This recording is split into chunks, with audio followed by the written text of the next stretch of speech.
ಹೊಸಬರಾಗಿದ್ದರೆ ಈಗಲೇ ಸಬ್ಸ್ಕ್ರೈಬ್ ಮಾಡ್ಕೊಳ್ಳಿ, ಹಾಗೆ ಪಕ್ಕದಲ್ಲಿರೋ ಬೆಲ್ ಐಕನ್ ಕೂಡ ಕ್ಲಿಕ್ ಮಾಡ್ಕೊಳ್ಳಿ. ಬನ್ನಿ, ಇವತ್ತು ನಾನು ತೋರಿಸ್ತಾ ಇರೋಂಥ ವಿಡಿಯೋ ಬಂದ್ಬಿಟ್ಟು ಕಿಚನ್ ಟಿಪ್ಸು. ತುಂಬಾ ಎಲ್ಲರಿಗೂ ಯೂಸ್ ಆಗುವಂಥ ಟಿಪ್ಸು. ಲಾಸ್ಟ್ ಟೈಮ್ ಕೂಡ ತೋರಿಸಿದೆ, ಆದರೆ ಈ ಸರಿ ಡಿಫ್ರೆಂಟಾಗಿ ತೋರಿಸ್ಕೊಡ್ತೀನಿ. ಈಗ ಹೇಗೆ ಮಾಡೋದಂತ ನೋಡೋಣ ಬನ್ನಿ. ಮೊದಲಿಗೆ ನಾನು ಕಾಫಿ ಪುಡಿ ತೊಗೊಂಡಿದ್ದೀನಿ. ಕಾಫಿ ಪುಡಿ ಒಂದೊಂದು ಟೈಮ್ ಏನಾಗುತ್ತೆ ಅಂದರೆ ಗಟ್ಟಿ ಆಗಿಬಿಡುತ್ತೆ. ಆ ಥರ ಗಟ್ಟಿ ಆಗದೆ ಫ್ರೆಶ್ ಆಗಿ ಉದ್ರುದ್ರಾಗಿ ಇರೋದಕ್ಕೆ ಏನು ಮಾಡಬೇಕಂದ್ರೆ, ಇವಾಗ ತೋರಿಸ್ತೀನಿ ನೋಡಿ. ಈ ಥರ ಒಂದು ಕಾಟನ್ ಫ್ಯಾಬ್ರಿಕ್ ತೊಗೊಂಡಿದ್ದೀನಿ. ಇವಾಗ ಬ್ಲೌಸ್ ಹೊಲಿಯೋದಕ್ಕೆ ಕಾಟನ್ ಲೈನಿಂಗ್ ತೊಗೊಬರ್ತೀರಲ್ಲ, ಅದೇ ಥರ ಪೀಸ್ ಇದು.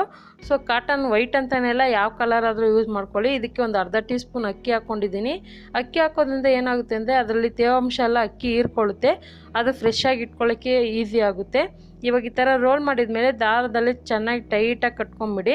ಟೈಟಾಗಿ ಕಟ್ಕೊಂಬಿಟ್ಟು ಇದನ್ನು ಮುಂದ್ಗಡೆ ಮೂತಿ ಇದೆ ಅದನ್ನು ಕಟ್ ಮಾಡ್ಕೊತೀನಿ. ಆದಷ್ಟು ಚಿಕ್ಕದಾಗಿ ಮಾಡ್ಕೊಳ್ಳಿ. ಕಾಫಿ ಪುಡಿಗೆ ಈ ಥರ ಮಾಡಿ ಹಾಕೋದ್ರಿಂದ ಏನಾಗುತ್ತೆ ಅಂದರೆ ಕಾಫಿ ಪುಡಿ ಗಟ್ಟಿ ಆಗೋದಿಲ್ಲ ಮತ್ತು ಫ್ರೆಶ್ ಆಗಿ ಚೆನ್ನಾಗಿರುತ್ತೆ, ತುಂಬ ದಿವಸನೂ ಬಾಳಿಕೆ ಬರುತ್ತೆ. ನೆಕ್ಸ್ಟ್ ಟಿಪ್ಸ್ ನೋಡೋಣ. ಹಸಿಮೆಣ್ಸಿನ್ಕಾಯಿ ಇವಾಗ ಜಾಸ್ತಿ ತಂದಿರ್ತೀರಿ. ಇದನ್ನು ತುಂಬ ದಿವಸ ಯಾವ ರೀತಿ ನಾವು ಸ್ಟೋರ್ ಮಾಡೋದು ತೋರಿಸ್ಕೊಡ್ತೀನಿ. ಅಂಗಡಿಯಿಂದ ಹಸಿಮೆಣ್ಸಿನ್ಕಾಯಿ ತಂದಾಗ ಈ ಥರ ಒಂದು ಕಾಟನ್ ಟವಲಲ್ಲಿ ಹಾಕ್ಕೊಂಡು ಚೆನ್ನಾಗಿ ಒರೆಸ್ಕೊತೀನಿ. ಅಕಸ್ಮಾತ್ ಏನಾದರೂ ಒಂದೊಂದು ಸರಿ ಗಲೀಜು ಕಸ ಕಡ್ಡಿ ಏನಾದರೂ ಇದ್ದರೆ ಹಸಿಮೆಣ್ಸಿನ್ಕಾಯಿನ ನೀರಲ್ಲಿ ಚೆನ್ನಾಗಿ ವಾಶ್ ಮಾಡಿ ಆನಂತರ ಕೂಡ ನೀವು ಒರೆಸ್ಕೊಬೋದು. ನಾನಿಲ್ಲಿ ಡೈರೆಕ್ಟಾಗಿ ಹಾಗೆ ಬಟ್ಟೆನಲ್ಲಿ ಒರೆಸ್ಕೊಂಡು ಇದನ್ನು ತೊಟ್ಟೆ ಏನಿದೆ ಅದೆಲ್ಲ ತೊಟ್ಟನ್ನ ತೆಗಿತಾ ಇದ್ದೀನಿ. ಈ ಥರ ತೆಗೆಯೋದ್ರಿಂದ ಹಸಿಮೆಣ್ಸಿನ್ಕಾಯಿ ತುಂಬ ದಿವಸ ಚೆನ್ನಾಗಿರುತ್ತೆ. ಕೆಲವೊಂದು ಟೈಮ್ ತೊಟ್ಟು ಸಮೇತ ಇಟ್ಟರೆ ತೊಟ್ಟಿಂದ ಏನಾಗುತ್ತೆ ಅಂದರೆ ಕೊಲ್ತಂಗೆ ಆಗುತ್ತೆ, ಹಸಿಮೆಣ್ಸಿನ್ಕಾಯಿ ಕೆಟ್ಟೋಗುತ್ತೆ. ಅದಕ್ಕೋಸ್ಕರನೇ ಈಗ ಒಂದು ಬಾಕ್ಸಿಗೆ ಟಿಶ್ಯೂ ಪೇಪರ್ ಹಾಕಿ ಈ ಥರ ಮಾಡೋದ್ರಿಂದ ಒಂದು 15ರಿಂದ 20 ದಿವಸವರೆಗೂ ಈ ಹಸಿಮೆಣ್ಸಿನ್ಕಾಯಿನ ಫ್ರಿಜ್ಜಲ್ಲಿ ಸ್ಟೋರ್ ಮಾಡ್ಕೋಬೋದು.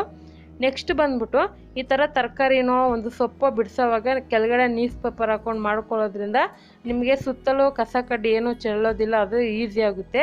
ಇವಾಗ ನೋಡಿ, ಈ ಥರ ಕಟ್ ಮಾಡಿದ ಮೇಲೆ ಪುದೀನದಲ್ಲಿ ಏನಾದರೂ ಒಂಥರ ಕೊಲ್ತಿರೋ ಥರ ಎಳೆ ಇದ್ದರೆ, ಏನಾದರೂ ಕಸ ಕಡ್ಡಿ ಇದೆ, ಅದನ್ನೆಲ್ಲ ಕ್ಲೀನಾಗಿ ತೆಗೆದ್ಬಿಟ್ಟು ಬಿಡಿಸ್ಕೊಂಬಿಡಿ. ಬಿಡಿಸ್ಕೊಂಡು ಇವಾಗ ಈ ಥರ ಒಂದು ಬಾಕ್ಸಿಗೆ ಟಿಶ್ಯೂ ಪೇಪರ್ ಅಥವಾ ನ್ಯೂಸ್ ಪೇಪರ್ ಹಾಕ್ಕೊಂಡು ಪುದೀನ ಯಾವ ರೀತಿ ಬಿಡಿಸೋದಂತ ನಾನು ತೋರಿಸ್ಕೊಡ್ತೀನಿ.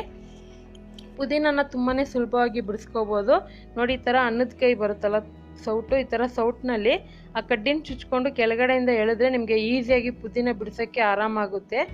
ಈ ಥರ ಕೂಡ ನೀವು ಜಾಸ್ತಿ ಪುದೀನ ತಂದಾಗ ಮಕ್ಕಳ ಕೈಯಲ್ಲಿ ಕೊಟ್ಬಿಟ್ರೆ ಮಕ್ಕಳೇ ಮಾಡಿ ಕೊಟ್ಬಿಡ್ತಾರೆ ನಿಮಗೆ ಕ್ಲೀನು, ನಿಮಗೂ ಕೂಡ ಫ್ರೀ ಅನಿಸುತ್ತೆ ಅವಾಗ.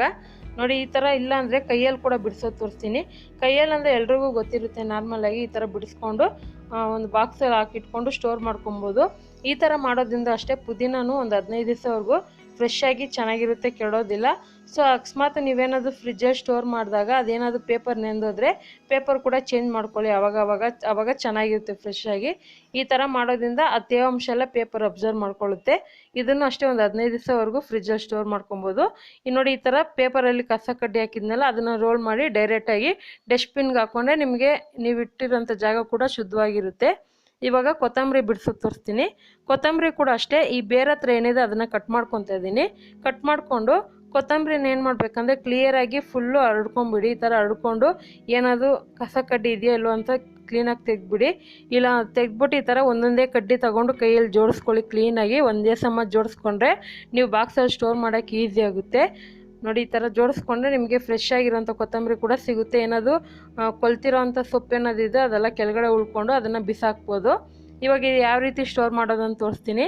ಕೆಲವೊಂದು ಟೈಮ್ ಕೊತ್ತಂಬರಿ ಕೆಲವರು 1 ಕಟ್ 2 ಕಟ್ ತರ್ತಾರೆ ಕಡಿಮೆ ರೇಟ್ ಇದ್ದಾಗ. ಅಂಥ ಟೈಮಲ್ಲಿ ಏನು ಮಾಡಬೇಕಂದ್ರೆ ಒಂದು ದೊಡ್ಡ ಬಾಕ್ಸ್ ಆದರೂ ಆಗಲಿ, ದೊಡ್ಡ ಬಾಕ್ಸಲ್ಲಿ ಈ ಥರ ನ್ಯೂಸ್ ಪೇಪರಲ್ಲಿ ರೋಲ್ ಮಾಡಿ ಕೂಡ ಇಟ್ಕೊಬೋದು. ಇಲ್ಲಾಂದರೆ ತರಕಾರಿ ಎಲ್ಲ ಇಡ್ತಿರಲ್ಲ ಅಂಥ ಜಾಗದಲ್ಲಿ ಕೂಡ ಇಟ್ಕೊಬೋದು. ಒಂದು ಪ್ಲಾಸ್ಟಿಕ್ ಕವರಲ್ಲಿ ಹಾಕಿ ಇಟ್ಕೊಳ್ಳಿ.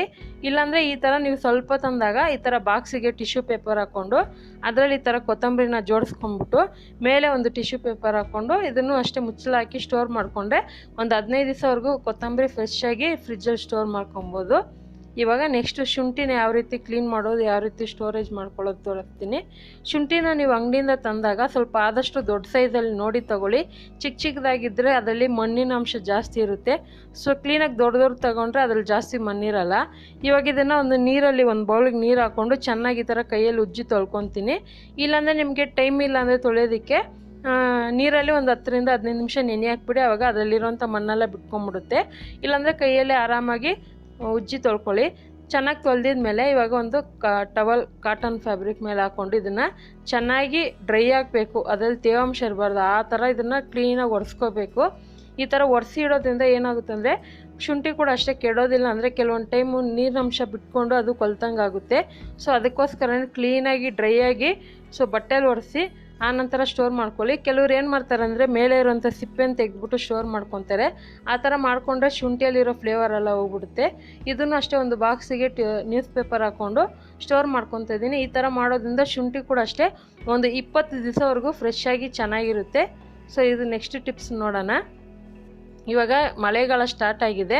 ಉಪ್ಪಂತೂ ತೇವಾಂಶ ಥರ ಆಗುತ್ತೆ, ಅಂದರೆ ನೀರು ಬಿಟ್ಕೊಂಡು ಮೆತ್ತಗಾಗ್ಬಿಡುತ್ತೆ, ಫ್ರೆಶ್ ಆಗಿ ಉದುರಾಗಿರಲ್ಲ. ಅದಕ್ಕೆ ತೋರಿಸ್ತಾರಂಥ ಟಿಪ್ಸ್ ಬಂದ್ಬಿಟ್ಟು ಇವಾಗ ಒಂದು ಕಾಟನ್ ಫ್ಯಾಬ್ರಿಕ್ ತೊಗೊಂಡಿದ್ದೀನಿ, ಸ್ಕ್ವಯರಾಗಿ ಕಟ್ ಮಾಡಿ ಇಟ್ಕೊಂಡಿದ್ದೀನಿ. ಇದು ಕೂಡ ಅಷ್ಟೇ ಒಂದು ಅರ್ಧ ಟೀ ಸ್ಪೂನ್ ಆಗೋಷ್ಟು ಅಕ್ಕಿ ಹಾಕ್ಕೊಂಡು ಇದನ್ನು ರೋಲ್ ಮಾಡಿಕೊಂಡು ಈ ಥರ ದಾರದಲ್ಲಿ ಟೈಟಾಗಿ ದಾರದಲ್ಲಿ ಕಟ್ಕೊತೀನಿ. ನೀವು ಪುಡಿ ಉಪ್ಪು ಅಂತಲ್ಲ ಕಲ್ಲುಪ್ಪು ಅಂತಲ್ಲ ಎರಡಕ್ಕೂ ಯೂಸ್ ಮಾಡ್ಕೋಬೋದು. ಈ ಥರ ಮಾಡೋದ್ರಿಂದ ಉಪ್ಪು ಉದುರಾಗಿ ಫ್ರೆಶ್ ಆಗಿರುತ್ತೆ, ಅದರಲ್ಲಿ ತೇವಾಂಶ ಬಿಟ್ಕೊಳ್ಳಲ್ಲ, ಅಕ್ಕಿ ತೇವಾಂಶನ ಹೀರ್ಕೊಂಡು ಫ್ರೆಶ್ ಆಗಿ ಇಟ್ಕೊಳ್ಳುತ್ತೆ ಉಪ್ಪು. ಇಲ್ಲಾಂದರೆ ನೀವು ಉಪ್ಪಲ್ಲೇ ಡೈರೆಕ್ಟಾಗಿ ಅಕ್ಕಿ ಕೂಡ ಹಾಕ್ಕೊಬೋದು. ಇವಾಗ ಸಾಂಬಾರು ಪುಡಿ, ಧನಿಯಾ ಪುಡಿ, ಖಾರದ ಪುಡಿ ತುಂಬ ಜಾಸ್ತಿ ಜನ ಮನೇಲಿ ಫ್ರೆಶ್ಶಾಗಿ ಮಾಡಿಸ್ಕೊತಾರೆ. ಸೊ ಕೆಲವೊಂದು ಟೈಮ್ ಕೆಟ್ಟೋಗೋ ಚಾನ್ಸಸ್ ಇರುತ್ತೆ. ಅಂಥ ಟೈಮಲ್ಲಿ ಏನು ಮಾಡಬೇಕಂದ್ರೆ ಸುಲಭವಾಗಿ ಕಲ್ಲುಪ್ಪಾದ್ರಾಗಲಿ ಪುಡಿ ಉಪ್ಪಾದ್ರಾಗಲಿ ಮಿಕ್ಸ್ ಮಾಡಿಟ್ರೆ ನಿಮಗೆ ತುಂಬ ದಿವಸ ಬಾಳಿಕೆ ಬರುತ್ತೆ ಮತ್ತು ಕೆಡೋದು ಇಲ್ಲ. ಅಡುಗೆ ಮಾಡೋಕ್ಕೆ ಮುಂಚೆ ಉಪ್ಪಿರೋದು ಮಾತ್ರ ನೆನಪಿಟ್ಕೊಂಡ್ರೆ ಸಾಕು.